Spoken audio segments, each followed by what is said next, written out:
Canada పార్లమెంటుకు సోమవారం నాడు జరిగిన ఎన్నికలలో లిబరల్ పార్టీ విజయం సాధించిందని స్థానిక మీడియా వెల్లడించింది. ప్రధానమంత్రి మార్క్ కార్నీ నేతృత్వంలోని లిబరల్ పార్టీ వరుసగా 4వసారి అధికారంలోకి రావడం కెనడా చరిత్రలో అరుదైన విషయంగా చెబుతున్నారు. అయితే లిబరల్ పార్టీ పూర్తిస్థాయి మెజారిటీ దక్కించుకోలేకపోయింది. ఇక కార్నీ విషయానికి వస్తే దేశాన్ని సంక్షోభం నుండి గట్టెక్కిస్తానని హామీ ఇచ్చి గెలిచారు ఆయన. అలాగే ట్రంప్ను ధీటుగా ఎదుర్కొంటానని దేశ ప్రజలకు హామీ కూడా ఇచ్చి అధికారంలోకి వచ్చారు. ఇక ట్రంప్తో అమీతుమీ అంటున్నాడు మార్క్. కెనడా ఎన్నికల ఫలితాల గురించి మరింత సమాచారం ఈ శ్రేణిలో చూద్దాం.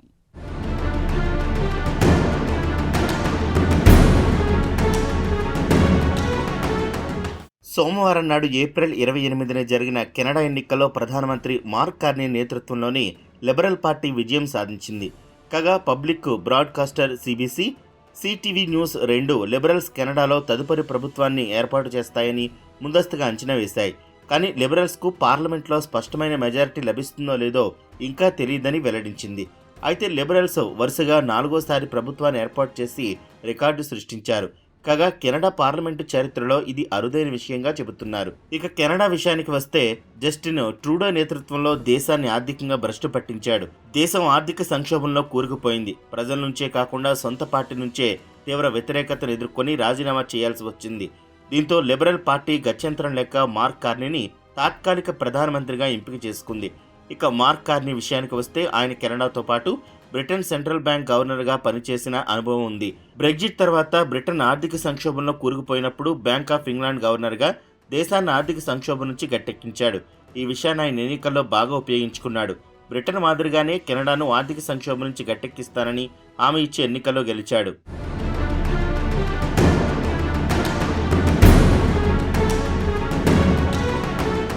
ఇక కార్నీ విషయానికి వస్తే ఆయన అమెరికా ప్రెసిడెంట్ డొనాల్డ్ ట్రంప్ను ఎలా ఎదుర్కొంటాడో వేచి చూడాల్సిందే. ఎందుకంటే ట్రంప్ తరచూ కెనడాను అమెరికాలో విలీనం చేసుకుంటామని బెదిరిస్తున్నాడు. అమెరికాకు పొరుగునే ఉన్నందువల్ల అమెరికాకు 51వ రాష్ట్రంగా కెనడాను చేసుకుంటామని పలు వేదికల నుంచి ట్రంప్ బెదిరించేవాడు. దీనికి కెనడాకు చెందిన జస్టిన్ ట్రూడో నుంచి చోటామోటా నాయకుడి వరకు అందరూ వ్యతిరేకించారు. కాగా కెనడా ప్రజలు కూడా ట్రంప్ ప్రతిపాదన తీవ్రంగా వ్యతిరేకించారు. ఇక ప్రజలు కూడా అమెరికాలో విలీనం అంశాన్ని ఎవరూ సక్రమంగా డీల్ చేస్తారో వారికే ఓటు వేయాలని నిర్ణయించుకున్నారు. ఈ ఎన్నికల్లో ప్రధాన అంశం ట్రంప్ కెనడా టేక్ ఓవర్గా మారిపోయింది. కాగా ట్రంప్ కెనడాను అమెరికాలో 51వ రాష్ట్రంగా విలీనం చేసుకుంటారని ప్రకటించగానే కార్నీ కూడా తీవ్రంగా వ్యతిరేకించారు. ట్రంప్పై తీవ్ర స్థాయిలో ధ్వజమెత్తారు. ట్రంప్ వార్నింగ్ను కార్నీ చక్కగా వినియోగించుకున్నాడు. ప్రజలు కూడా కార్నీకి పట్టం కట్టారు.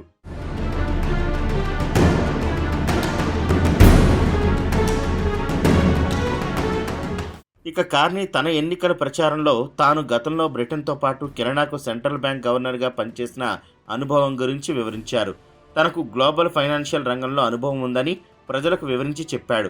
ఇక అమెరికా ప్రెసిడెంట్ డొనాల్డ్ ట్రంప్ కెనడాతో ట్రేడ్ వార్ మొదలుపెట్టాడు. కెనడా నుంచి దిగుమతి చేసుకునే వస్తువులపై ఏకంగా 25% దిగుమతి సుంకాన్ని విధిస్తున్నాడు. దీనిపై కూడా కెనడా ప్రజలు తీవ్ర ఆగ్రహంతో రగిలిపోతున్నారు. దీన్ని కూడా కార్నీ తనకు అనుకూలంగా మలుచుకున్నాడు. తాను ప్రధానమంత్రి అయితే అమెరికాతో వాణిజ్య సంబంధాన్ని నిలిపేస్తానని హామీ ఇచ్చారు. ప్రపంచంలోని పలు దేశాల సంబంధాలు మెరుగుపరుచుకుని కెనడాను ఆర్థికంగా బలోపేతం చేస్తానని చెప్పాడు. ఒక విధంగా చెప్పాలంటే కెనడాలో లిబరల్ పార్టీ గెలిచిందంటే అది పూర్తిగా మార్క్ కార్నీ చలవే అని చెప్పుకోవాల్సిందే. ఎందుకంటే ట్రూడో నేతృత్వంలో లిబరల్ పార్టీ పూర్తిగా ప్రజాదరణ కోల్పోయింది. ప్రతిపక్షాలు క్రమంగా పుంజుకున్నాయి. అయితే లిబరల్ పార్టీ ట్రూడోను పక్కన పెట్టిన తర్వాత నుంచి లిబరల్ పార్టీ క్రమంగా ప్రజల్లో ప్రజాదరణ దక్కించుకుంది.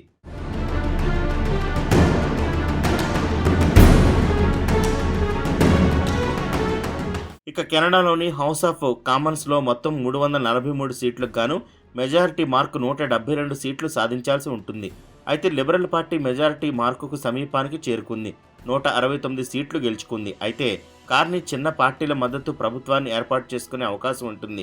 ఇదిలా ఉండగా అమెరికా ప్రెసిడెంట్ డొనాల్డ్ ట్రంప్ టెలిఫోన్లో కార్నీకి శుభాకాంక్షలు తెలిపారు. అలానే భారత ప్రధానమంత్రి నరేంద్ర మోదీ కూడా కార్నీకి శుభాకాంక్షలు తెలిపారు. మీ నేతృత్వంలో ఇరు దేశాలు ప్రజాస్వామ్య విలువలు పంచుకుందామని, చట్టం ప్రకారం ముందుకు సాగుదామని, ఇరు దేశాల ప్రజల మధ్య సంబంధాలు మరింత బలోపేతం చేయడానికి కృషి చేద్దామని మోదీ పిలుపునిచ్చారు. ఇదిలా ఉండగా ఒట్టావాలో కార్నీ తన విజయోత్సవ ర్యాలీలో ప్రసంగించారు. అమెరికా ప్రెసిడెంట్ డొనాల్డ్ ట్రంప్పై తీవ్ర స్థాయిలో ధ్వజమెత్తారు. 2వ ప్రపంచ యుద్ధం తర్వాత ఇరు దేశాలు లబ్ధి పొందేలా కెనడా, అమెరికా మధ్య ఒక వ్యవస్థను ఏర్పాటు చేసుకున్నామని గుర్తు చేశారు. ఆ వ్యవస్థను చిన్నాభిన్నం చేయాలని ట్రంప్ చూస్తున్నాడు. కెనడాను ఏకాకిం చేసి అమెరికాలో విలీనం చేయాలనుకుంటున్నాడని కార్నీ ట్రంప్పై మండిపడ్డాడు. ఇది పచ్చి నమ్మక ద్రోహం. సమయం వచ్చినప్పుడు అమెరికాకు ఎలా బుద్ధి చెప్పాలో చెబుతామన్నారు కార్నీ.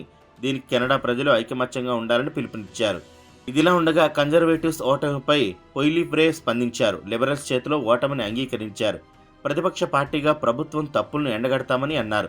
ప్రభుత్వం బాధ్యతను ఎప్పటికప్పుడు గుర్తు చేస్తామని పొయిలివ్రే అన్నారు.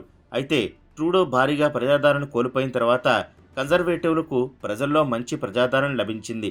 దీన్ని ఓట్ల రూపంలో మార్చుకోవడంలో కన్జర్వేటివ్లు విఫలమయ్యారు. అయితే ఎన్నికల రేసులో ముగింపు రేఖను దాటలేకపోయామన్నారు పొయిలివ్రే.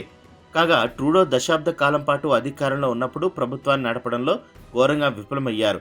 ఆయన హయాంలో అన్ని కొరతలే, ఆహారం నుంచి గృహాల ధరల వరకు పెరగడంతో ప్రజలు ట్రూడో ప్రభుత్వంపై విసిగిపోయారు. దీంతో ట్రూడో ప్రజాదరణ తగ్గింది. దాన్ని కన్జర్వేటివ్ అనుకూలంగా మార్చుకోలేకపోయారు. మార్పు అవసరమని మాకు తెలుసు, అయితే అంత త్వరగా మార్పు రావడం కష్టమన్నారు పొయిలివ్రే. దానికి కొంత సమయం పడుతుందని ఆయన ఒట్టావాలో తన మద్దతుదారులతో మాట్లాడుతూ అన్నారు. అధికారంలోకి రాకపోయినందుకు నిరాశ చెందాల్సిన అవసరం లేదని తన మద్దతుదారులను సముదాయించడానికి ప్రయత్నించారు.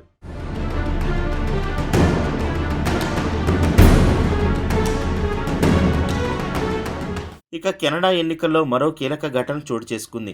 ఇండియాపై విషం కక్కే ఖలిస్తాను అనుకూల సిక్కు నాయకుడు జగ్మిత్ సింగ్కు చెందిన న్యూ డెమోక్రటిక్ పార్టీ ఎన్డీపీ ఘోరంగా ఓడిపోయింది. తన సొంత సీటును కోల్పోయాడు. దీంతో ఆయన పార్టీ సింగిల్ డిజిట్కు పరిమితం కాబోతుంది. ఫలితాలు ముగియడానికి ముందే సింగ్ తన ఓటమిని అంగీకరించాడు.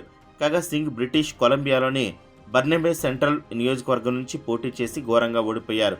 కాగా కెనడాలో జరిగిన పార్లమెంట్ ఎన్నికల్లో సింగ్కు చెందిన ఎన్డీఐ పార్టీ మొత్తం 343 స్థానాల్లో పోటీ చేసి కేవలం 7 సీట్లలో మాత్రమే గెలిచింది. కేవలం 2% ఓటు షేరును దక్కించుకుంది. దీంతో పార్టీ ఉనికిని కోల్పోయే ప్రమాదంలో పడింది. చివరిగా జరిగిన ఎన్నికల్లో ఆయన పార్టీ 24 సీట్లలో గెలిచింది. అప్పుడు ట్రూడోను ముప్పుతిప్పలు పెట్టి తన పంతాన్ని నెగ్గించుకున్నాడు. ఎన్డీపీ పార్టీ చీఫ్గా తన 8 సంవత్సరాల నుంచి కొనసాగుతున్నారు. భారీ ఓటమి తర్వాత ఆయన పార్టీ చీఫ్ పదవికి రాజీనామా చేశారు.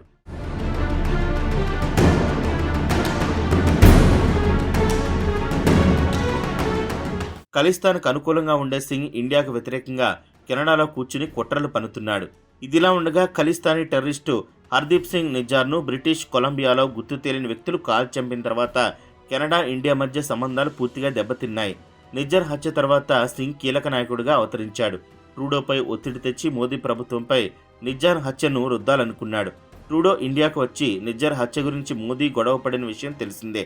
అటు తర్వాత ఇండియా కెనడాల మధ్య సంబంధాలు పూర్తిగా క్షీణించాయి. ప్రస్తుతం సింగ్ ఓటమితో ఖలిస్తాన్ ఉద్యమం సద్దుమణుగుతుందని ఆశిద్దాం. Good luck to mark Carney.